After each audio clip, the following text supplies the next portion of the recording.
Өзбекстандын Самарканд шаарында 2 баштуу наристе жарык дүйнөгө келди. Учурда наристе жандандыруу бөлүмүндө. Бул тууралуу Самарканд облустук көп тармактуу медициналык борбордун башкы дарыгери Дилшот Рахмонов билдиргенин жергиликтүү басылмалар жазып чыгышты. Дүйнөдө бул дарт өтө сайрек кездешет. Мындай дарт менен төрөлгөн балдар 30-50 жашка чейин жашашат. Азыр ымыркайдын абалы жаман эмес. Аны дарылоо чаралары жүрүп жатат. Учурда тамактануусу жана кан айлануусу нормалдуу.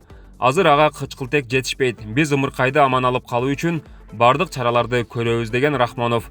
Анын айтымында ымыркай операция жолу менен төрөлгөн жана апасы дарыгерлердин көзөмөлүндө. Маалымат булагы Super KG сайты.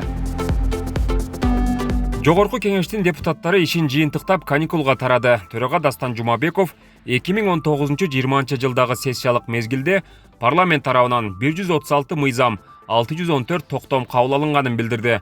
Ошондой эле жарандардан 15372 кайрылуусу каралып, шайлоочулар менен 29 миңден ашуун жолугушуулар өткөрүлгөнүн айтты. Андан соң ал жогорку кеңештин 6-чакырылышынын 7-сессиясын жабык деп жарыялады. Каникулга тараган депутаттар 1-сентябрда кайрадан ишин жандантып, шайлоого 25 күн убакыт калганга чейин иштешет.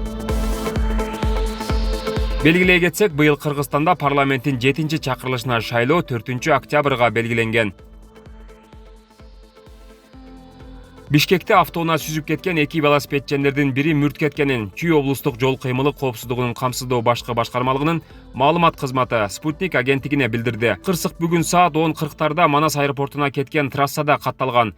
Велосипедчендердин бирөөсү окуя болгон жерде каза болгон, экинчиси оор жаракаты менен ооруканага жеткирилген. Audi S4 унаасынын айдоочусу кармалды. Алдын ала маалымат боюнча ал Бишкек тарапты көздөй келе жатып, велосипедчендерди сүзүп кеткен. Кырсыктын себеби азырынча айтыла элек деп билдирет жол коопсуздугун камсыздоо башкармалыгы. Окуя болгон жерде милиция иш жүргүзүп жатат. Кырсыктын чоо жайы азырынча такталууда. Маалымат булагы Спутник KG агенттиги.